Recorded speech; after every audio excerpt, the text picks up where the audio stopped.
आज से 5 साल पहले पंजाब के लोगों ने बड़ी उम्मीद करके कांग्रेस पार्टी की सरकार बनाई थी, लेकिन आज कुछ सरकार नाम का कुछ दिखाई नहीं दे रहा। इन लोगों ने सरकार का तमाशा बना दिया है। सत्ता की गंदी लड़ाई चल रही है। हर उनका नेता सीएम बनना चाह रहा है। आपस में इतनी जबरदस्त लड़ाई चल रही है कि सरकार बिल्कुल गायब है। लोगों को समझ नहीं आ रहा कि हम अपनी समस्याएं लेके किसके पास जाएं। तो एक तरफ जहां सत्ता की गंदी लड़ाई चल रही है, दूसरी पार्टियों में भ्रष्टाचार और सत्ता का गंदा नाच चल रहा है। दूसरी तरफ वहीं एक आम आदमी पार्टी है जो पंजाब के विकास और पंजाबियों की तरक्की के लिए दिन रात प्लानिंग कर रही है। अब सब लोग कह रहे हैं और पूरा पंजाब तैयार है कि चुनाव के बाद आम आदमी पार्टी की सरकार पंजाब में बनेगी। सरकार बनने के बाद हम क्या करेंगे, इसकी पूरी प्लानिंग हम लोग कर रहे हैं। अभी थोड़े दिन पहले मैं आपके बीच में आया था। हमने कहा कि हम 300 यूनिट बिजली मुफ्त करेंगे। दिल्ली में करके दिखाई है, झूठ नहीं बोलते। हमने कहा हम 24 घंटे बिजली देंगे, दिल्ली में करके दिखाया है, हम झूठ नहीं बोलते। हमने कहा हम किसानों की बिजली माफ करेंगे, हमने कहा हम पुराने बिल माफ करेंगे। कल मेरी व्यापारियों के साथ मीटिंग हुई। व्यापारियों के साथ मिलकर हम लोगों ने पंजाब के लिए खाका तैयार किया। आज एक बहुत बड़ी और बहुत जरूरी गारंटी देने के लिए मैं आया हूं। वो है स्वास्थ्य की गारंटी, स्वास्थ्य सेवाओं की गारंटी, हेल्थ की गारंटी, अस्पतालों की गारंटी। आज पंजाब के अंदर इतना बुरा हाल है, अगर आप बीमार पड़ जाओ और सरकारी अस्पताल में चले जाओ, पीजीआई छोड़ के सरकारी अस्पताल, प्राइमरी हेल्थ सेंटर में चले जाओ, कम्युनिटी हेल्थ सेंटर में चले जाओ, आप बिल्कुल इलाज नहीं मिलेगा आपको। तो आपको मजबूरी में प्राइवेट में जाना पड़ता है। जिसके पास भी बेचारे के पास 2 पैसे हैं वो प्राइवेट में जाता है, और जब प्राइवेट में जाता है वहां पे बुरी तरह से लूट मची हुई है प्राइवेट अस्पतालों के अंदर। सरकारी अस्पताल में जाओ, वहां ना डॉक्टर मिलेगा, ना नर्स मिलेगी, ना दवाइयां मिलेगी, ना मशीनें काम कर रही हैं, दवाइयों की खिड़की खुलती नहीं है। आज से 7 साल पहले जब हमने दिल्ली में सरकार संभाली थी, दिल्ली में भी यही हाल था। सरकारी अस्पतालों का बहुत बुरा हाल था। सरकारी अस्पतालों में बहुत बुरा इलाज था। 5 साल 7 साल के अंदर हमने दिल्ली के पूरे अस्पतालों, सरकारी अस्पतालों की दशा बदली है। आज पंजाब के लोगों को, उनके परिवार के सदस्यों के स्वास्थ्य के लिए मैं 6 गारंटी दे रहा हूं। 6 गारंटी। पहली गारंटी, पंजाब के हर बंदे को मुफ्त और अच्छा इलाज मुहैया कराया जाएगा। ये मेरी गारंटी है, ये मेरा वादा है। मैंने 2 बातें कही हैं, मुफ्त और अच्छा। अगर मुफ्त कहो तो लोगों को लगता है कि मुफ्त चीज तो बेकार होती है। हमारा यह मानना है कि भगवान ने जितनी मुफ्त चीजें दी है वो सारी हवा मुफ्त दी है। हवा के बिना आप 1 मिनट नहीं रह सकते। हमारा मानना है कि जो मुफ्त चीजें हैं वो बहुत अच्छी होती हैं और उनको अच्छा करके दिखाएंगे हम। तो मुफ्त और अच्छा इलाज ऐसा कि आप प्राइवेट अस्पताल की तर्ज पे आपको इलाज मिलेगा। दूसरी गारंटी, सारी दवाइयां, सारे टेस्ट, सारा इलाज, सारा ऑपरेशन, सब कुछ मुफ्त होगा। दिल्ली में करके दिखाया। दिल्ली में अच्छा इलाज भी दे रहे हैं, मुफ्त इलाज भी दे रहे हैं। और आप सरकारी अस्पताल में चले जाओ, महंगी से महंगी दवाई अगर कोई इंजेक्शन आपका 10,000 रुपए का भी आता है, मुफ्त मिलता है आपको दिल्ली के सरकारी अस्पताल के अंदर। आज पंजाब के अंदर अगर आप किसी सरकारी अस्पताल में जाओ, दवाइयां मिलती हैं? नहीं मिलती। डॉक्टर एक पर्ची पे लिख देता है, कहते हैं बाहर से ले लेना दवाई। दवाइयों की खिड़की खुलती नहीं है। आम आदमी पार्टी की सरकार बनने के बाद हर सरकारी अस्पताल के अंदर सारी दवाइयां मिलेंगी, दवाइयों की खिड़की खुलेगी।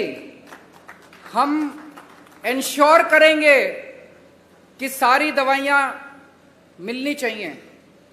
आज पंजाब के सरकारी अस्पतालों के अंदर कोई मशीन काम नहीं करती, एक्सरे की मशीन काम नहीं करती, या तो मशीनें है ही नहीं, और या मशीनें काम नहीं करती, या मशीनें चलाने वाले नहीं हैं। दिल्ली में भी यही हाल था। आज दिल्ली के अंदर सारी मशीनें हैं, मशीनें काम करती हैं और मशीन चलाने वाले भी हैं। पंजाब के भी सारे अस्पतालों के अंदर दवाइयां भी फ्री मिलेंगी, सारी मशीनें भी चालू होंगी। मशीनें होंगी और मशीनें चालू होंगी। अगर किसी का 10 लाख का, 15 लाख का, 20 लाख का भी ऑपरेशन है, सरकारी अस्पताल के अंदर वो फ्री किया जाएगा।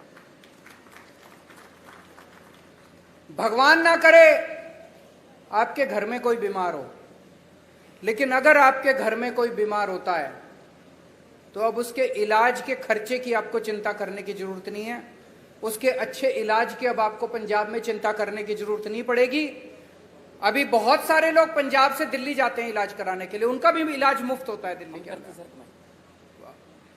लेकिन अब आपको पंजाब से दिल्ली जाने की जरूरत नहीं पड़ेगी, पंजाब के अंदर आपका अच्छा इलाज होगा। ये हमारी दूसरी गारंटी है। तीसरी गारंटी, हर पंजाब के व्यक्ति को एक हेल्थ कार्ड जारी किया जाएगा। उस हेल्थ कार्ड के अंदर उसकी सारी जानकारी होगी, उसका एक्सरे, उसकी एमआरआई रिपोर्ट, उसको इतनी सारी रिपोर्ट लेके घूमने की जरूरत नहीं है, सारी कंप्यूटर पे होगी। वो बस अपना एक हेल्थ कार्ड लेके, हर आदमी, आपके परिवार में एक बच्चा है उसका अलग हेल्थ कार्ड होगा, आपका माँ है उसका अलग हेल्थ कार्ड होगा, पिताजी का अलग हेल्थ, हर एक बंदे को एक हेल्थ कार्ड जारी किया जाएगा। जिसके पास हेल्थ कार्ड होगा उसको अच्छे से अच्छा इलाज मुहैया कराने की जिम्मेदारी पंजाब सरकार की होगी। और सबसे शानदार, पूरे कंप्यूटराइज करेंगे सारे सिस्टम को जैसे दिल्ली के अंदर कर रहे हैं, और उसके अंदर आपका हेल्थ कार्ड, आपका सारा डेटा कंप्यूटर पे होगा। चौथी चीज, दिल्ली में हमने मोहल्ला क्लिनिक खोले हैं। मोहल्ला क्लिनिक की चर्चा पूरी दुनिया के अंदर हो रही है। स्वीडन के मुख्यमंत्री हमारा मोहल्ला क्लिनिक देखने के लिए आए। यूनाइटेड नेशंस के सेक्रेटरी जनरल हमारा मोहल्ला क्लिनिक देखने आए। उस किस्म का मोहल्ला क्लिनिक अब पंजाब के हर पिंड में खोला जाएगा, पिंड क्लिनिक बनाया जाएगा। शहरों में हर वार्ड के अंदर एक अलग क्लिनिक बनाया जाएगा। 16,000 मोहल्ला क्लिनिक, पिंड क्लिनिक और वार्ड क्लिनिक, 16,000 क्लिनिक खोले जाएंगे पंजाब के अंदर। इस क्लिनिक में क्या होता है, मान लीजिए आपको खांसी हो गई, जुकाम हो गई, थोड़ा बुखार हो गया, तो आपको पीजीआई जाने की जरूरत नहीं है, प्राइमरी हेल्थ सेंटर खुलते नहीं है। मोहल्ला क्लिनिक के अंदर आपको ये सारी रोजमर्रा की बीमारियों का इलाज, वहां पे आपके पिंड में मोहल्ला क्लिनिक होगा, वहां चले जाओ, वहां पे आपको इलाज मिलेगा। पांचवी गारंटी, जितने सरकारी अस्पताल हैं बड़े बड़े पंजाब के अंदर, उन सारे अस्पतालों को ठीक किया जाएगा। दिल्ली में भी अस्पतालों की बुरी हालत थी, सारे अस्पताल हमने एयर कंडीशन कर दिया। आप जाके देखो, अब दिल्ली सरकार के अस्पताल सेंट्रली एयर कंडीशन है, प्राइवेट अस्पतालों की तरह शानदार। ऐसे ही पंजाब के सारे बड़े सरकारी अस्पतालों को शानदार बनाया जाएगा, अच्छा बनाया जाएगा। वहां दवाइयां मिलेगी, वहां टेस्ट होंगे, वहां सारी मशीनें काम करेंगी और बड़े स्तर के ऊपर नए सरकारी अस्पताल खोले जाएंगे पंजाब के अंदर। और छठी और आखिरी गारंटी, दिल्ली में हमने योजना चालू की है, अगर किसी का एक्सीडेंट हो जाए, हमने ऐलान किया है कि अगर किसी का रोड पे एक्सीडेंट हो जाए, जो उसको देखे उसको अस्पताल में एडमिट करा दो, चाहे बगल में जितना भी बड़े से बड़ा अस्पताल है, महंगे से महंगा अस्पताल है, आदमी की जान बचाना जरूरी है, उसमें जाके उसको एडमिट करा दो, उसका सारा खर्चा दिल्ली सरकार देती है। पंजाब के अंदर भी किसी का भी एक्सीडेंट होगा, रोड एक्सीडेंट किसी का भी होगा, उस रोड एक्सीडेंट के विक्टिम को उसका पूरा का पूरा इलाज पंजाब सरकार कराएगी, उसको अपनी जेब से एक भी पैसा देने की जरूरत नहीं है। तो ये 6 गारंटी आज मैं पंजाब के लोगों को दे रहा हूं। मुझे बेहद खुशी है कि इतने मायूसी के माहौल में, भर्ती की जाएगी, इतने मायूसी के माहौल में जब इतनी राजनीतिक अस्थिरता है, एक आशा की किरण आम आदमी पार्टी के रूप में दिखाई देती है कि कम से कम एक तो पार्टी है जो पंजाब के लोगों की सोच रही है, उनकी बिजली की सोच रही है, उनकी हेल्थ की सोच रही है। ये मेरी आज की गारंटी थी। एक छोटी सी अनाउंसमेंट मुझे करनी है।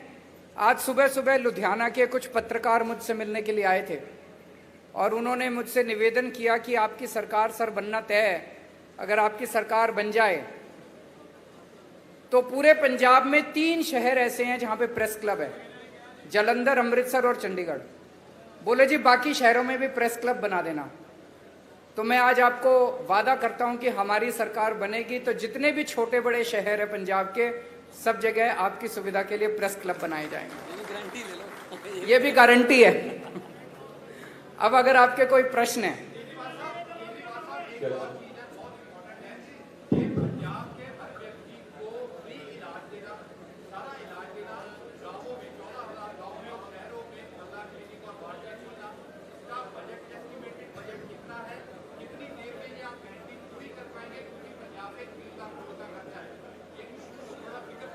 मैं आपको एक, इन्होंने बड़ा अच्छा प्रश्न पूछा है, 1 मिनट सुन लीजिए जरा। इन्होंने पूछा है जी पैसा कहां से आएगा। मैं आपको एक छोटा उदाहरण देता हूं, उदाहरण से आपको समझ आ जाएगा। जब हमारी दिल्ली में सरकार बनी थी पहली बार, मैं बता दूंगा आपको, सुनिए तो सही। जब हमारी सरकार बनी थी, हमने अपने मैनिफेस्टो में पहली बार नहीं डाला था कि हम फ्री करेंगे, इलाज फ्री करेंगे। हमने एक फ्लाईओवर बनाया, वजीरपुर फ्लाईओवर। वजीरपुर फ्लाईओवर बनना था 300 करोड़ का और बन गया 150 करोड़ का। वो 150 करोड़ बच गए एक फ्लाईओवर में। फिर मैंने कैबिनेट मीटिंग बुलाई। कैबिनेट मीटिंग में हमने तय किया भाई ये 150 करोड़ रुपया बच गया, इसका क्या करें।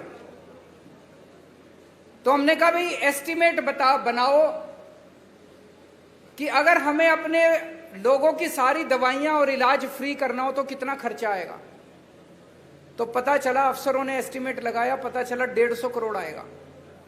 एक फ्लाईओवर के बनाने की बचत में हमने पूरी दिल्ली का सारी दवाइयां और सारा इलाज मुफ्त कर दिया। मैं आपको ये उदाहरण इसलिए दे रहा हूं, ये जो जनता के काम है ना, इन कामों को करने में ज्यादा पैसा नहीं लगता। पैसा तब लगता है जब रिश्वतखोरी में और भ्रष्टाचार में सारा पैसा लूट लिया जाता है। ये जितना मैंने कहा है, ये सारा करने में कोई बहुत ज्यादा पैसा खर्च नहीं हो। जैसे मोहल्ला क्लिनिक आप एस्टिमेट बना लो, 20 लाख रुपए का एक मोहल्ला क्लिनिक बनता है, 15,000 बनाएंगे, आप देख लो कितना लगेंगे। दवाइयां और इलाज मुफ्त करने में बहुत कम लगेगा। मैंने बताया दिल्ली का 200-250 करोड़ का टोटल पूरी दिल्ली का दवाइयों का बजट आता है, पंजाब का 300-350 करोड़ का हो जाएगा, 400 करोड़ का हो जाएगा। इससे फालतू क्या होगा। तो जो एक चीज मैं आपको कह दूं कि मैं जो कहता हूं सारा होमवर्क करके लाता हूं, इसमें मैं और भी बड़ी बड़ी चीजें कर सकता था। मैं वही चीजें लिख के लाया हूं जो मैंने दिल्ली में करके दिखाई हैं। अब पंजाब में और ज्यादा करेंगे तो दिल्ली वालों को जाके कहेंगे पंजाब में कर दिया, आप दिल्ली में भी करेंगे। एक और किसी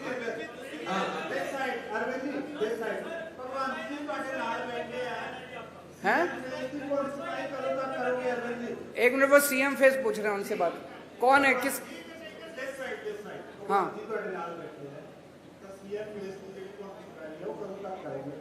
समय आने पे सीएम फेस की अनाउंसमेंट भी होगी। भगवंत मेरा छोटा भाई है। ये जो आप अखबारों में कुछ कुछ छापते रहते हो ना, ऐसा कुछ भी नहीं है। एक मिनट सुन लो, मेरी बात पूरी सुन लो। भगवंत मेरा छोटा भाई है। एक सुनो तो सही यार, सुन तो लो, बात तो पूरी सुन लो। एक टाइम ऐसा था जब ये लाखों रुपए कमाता था अपना एंटरटेनमेंट शो वगैरह करके। उसने सब कुछ छोड़ दिया पंजाब के लिए। तब तो आम आदमी पार्टी में नहीं आए थे। कोई कैरियर बनेगा, कुछ होगा, ऐसा कुछ नहीं था। पंजाब के लिए त्याग किया उसने। हमारी पार्टी में कोई भी व्यक्ति, मैंने कई बार बोला है, कोई पद और उसके लिए नहीं आया। सब लोग समाज के लिए और देश के लिए आए हैं। समय आने पे मैंने बार बार बोला है, आपको अच्छा सीएम देंगे, अच्छा फेस देंगे, कोई भी हो सकता है वो। अभी हम इसके बारे में सोच नहीं रहे हैं।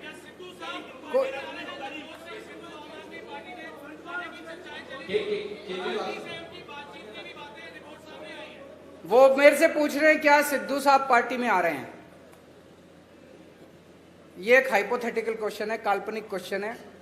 कभी भी अगर कुछ ऐसा होगा सबसे पहले आप ही को बताएंगे। केजरीवाल साहब, कांग्रेस पार्टी दो हिस्सों ਦੇ ਵਿੱਚ ਵੰਡੀ ਗਈ ਹੈ। ਹੁਣ ਇਹ ਕਿਹਾ ਜਾ ਰਿਹਾ ਹੈ ਕਿ captain Amarinder Singh BJP join ਕਰ ਸਕਦੇ ਨੇ ਤੇ ਜਿਹੜੇ ਮੌਜੂਦਾ ਸੀਐਮ ਹੈ ਚਰਨਜੀਤ ਸਿੰਘ ਚੰਨੀ ਉਹ ਖੁਦ ਨੂੰ ਆਮ ਆਦਮੀ ਕਰਕੇ ਪ੍ਰੈਜ਼ੈਂਟ ਕਰ ਰਹੇ। ਮਤਲਬ ਜਿਹੜਾ ਤੁਹਾਡਾ ਆਈਡੀਆ ਆਈਡੀਓਲੋਜੀ ਹੈ ਉਹ ਵੀ ਕਿਤੇ ਹਾਈਜੈਕ ਹੋ ਰਹੀ ਹੈ ਤੇ ਤੁਸੀਂ ਇਸ ਚੀਜ਼ ਦਾ ਐਨਾਲਿਸਿਸ ਕਿਵੇਂ ਕਰ ਰਹੇ ਹੋ? वो ये कह रहे हैं, प्रश्न ये है कि भाई चन्नी साहब हमारी नकल कर रहे हैं, यही कह रहे हैं आप? केजरीवाल की नकल करना आसान है, अमल करना मुश्किल है। मैं एक मिनट इसको क्लियर कर देता हूं। जब पहली बार मेरी 49 दिन की सरकार बनी, 49 दिन में 32 अफसरों को जेल भेजा था जो भ्रष्टाचार कर रहे थे। हंगामा मच गया था दिल्ली के अंदर। आज मैं नहीं कह रहा, आरोप लग रहे हैं कि भ्रष्टाचारी और दागी अफसरों को बड़ी से बड़ी पोस्ट दी जा रही है। अमल करना मुश्किल है। एक मिनट, मेरे एक दिन मैं ऑफिस में बैठा था, मेरे पास किसी ने ऑडियो टेप भेजी व्हाट्सएप पे। उसमें मेरा एक मंत्री दूसरे किसी बंदे से 5 लाख रुपए मांग रहा था। भाई साहब, 1 घंटे के अंदर प्रेस कॉन्फ्रेंस करके मैंने उस मंत्री को सस्पेंड कर दिया और सीबीआई को केस भेज दिया। आज आरोप लग रहे हैं कि चन्नी साहब के मंत्रिमंडल के अंदर दागी मंत्री हैं, उनकी पार्टी के अंदर दागी विधायक हैं। तो मैं उनसे कहना चाहूंगा कि केजरीवाल की नकल करने के साथ साथ उस पर अमल करने का साहस और हिम्मत लेके आइए। केजरीवाल साहब, एक सबसे बड़ा जो सवाल था बेरोजगारी का। केजरीवाल साहब इधर बोलिए बोलिए बोलिए बोलिए बोलिए बोलिए बोलिए। एक बेरोजगारी का सबसे बड़ा इशू पंजाब में है और पंजाब में आपको पता है कितने परसेंट आ रहे हैं बेरोजगारी की, और दिल्ली में आपकी सरकार बनने से पहले कितनी बेरोजगारी थी और कितना आपने उसको दिया। दूसरा एसवाईएल के मुद्दे में क्या कहना आपका? बेरोजगारी बहुत बड़ी समस्या है। दिल्ली के अंदर बेरोजगारी को लेकर हमने कई सारे कदम उठाए हैं। अगर मैं ये कहूं कि दिल्ली में बेरोजगारी खत्म हो गई, ये गलत होगा। लेकिन आपको एक छोटा सा आंकड़ा देना चाहता हूं। अभी कोरोना के टाइम में बेरोजगारी बहुत ज्यादा बढ़ गई, बहुत ज्यादा लोगों की नौकरियां चली गई, फैक्ट्रियां बंद हो गई, दुकानें बंद हो गई, बाजार बंद हो गए। हमने एक जॉब पोर्टल बनाया कि जो जो लोगों को नौकरियां देनी है वो अपनी नौकरियां पब्लिसाइज कर दें, और जिन लोगों को रोजगार चाहिए वो उसके ऊपर अपना। आपको जान के ताज्जुब होगा, मैंने जब वो पोर्टल बनाया था दिल्ली सरकार ने, हमें लगा था कि अगर 25-30 हजार भी नौकरियां अगर आ जाएंगी तो हम मानेंगे कि बड़ी सफल हो गए। 2 महीने के अंदर 10 लाख नौकरियां उस जॉब पोर्टल के ऊपर आई। 2 महीने में बहुत सारे लोगों को नौकरियां मिली। जितने लोगों की नौकरियां गई थी कोरोना के टाइम में, बहुत सारे लोगों को नौकरियां वापस मिली। हमने ढेरों स्कूल बनाए हैं, ढेरों मोहल्ला क्लिनिक बनाए हैं।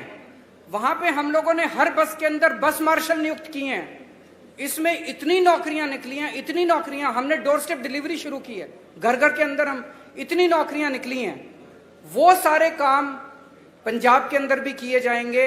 और मैं समझता हूं कि इससे पंजाब के बेरोजगारों को नौकरी मिलने में सुविधा होगी। और उसके पहले कल भी मैंने कहा था, मैं चन्नी साहब से निवेदन करना चाहता हूं कि कैप्टन साहब ने प्रॉमिस की थी कि मैं हर एक को रोजगार दूंगा। उन्होंने कार्ड भी दिया था, आज तक बच्चे कार्ड लेके घूम रहे हैं। मेरी उनसे निवेदन है कि कैप्टन साहब के वादे को पूरा करें, हर बच्चे को नौकरी दें, बेरोजगार को, और जब तक नौकरी नहीं मिलती वो बेरोजगारी भत्ता दें। 4.5 साल का।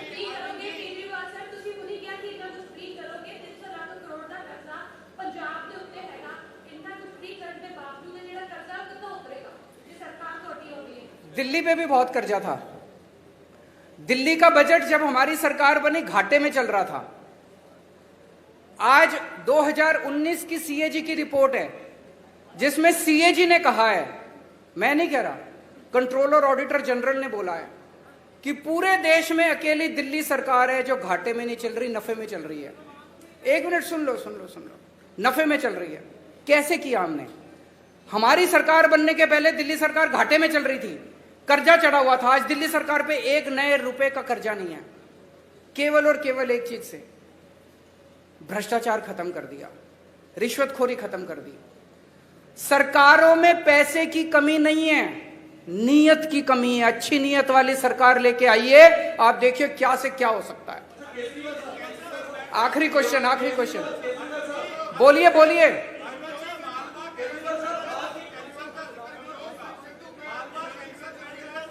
मेरे को जिसके पास माइक है वो बोल दीजिए। कोई बोल दो कोई। बोलिए।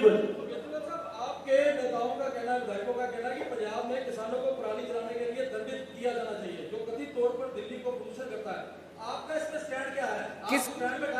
किसने बोला है? एक मिनट। किसने बोला कि पंजाब के किसानों को दंडित करना चाहिए? बिल्कुल नहीं बोला। आप दिखा दीजिए। एक मिनट।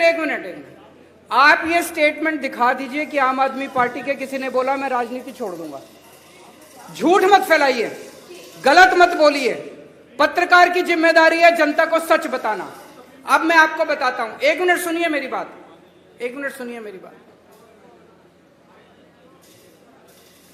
पराली को लेकर दिल्ली की सरकार ने समाधान दिया है।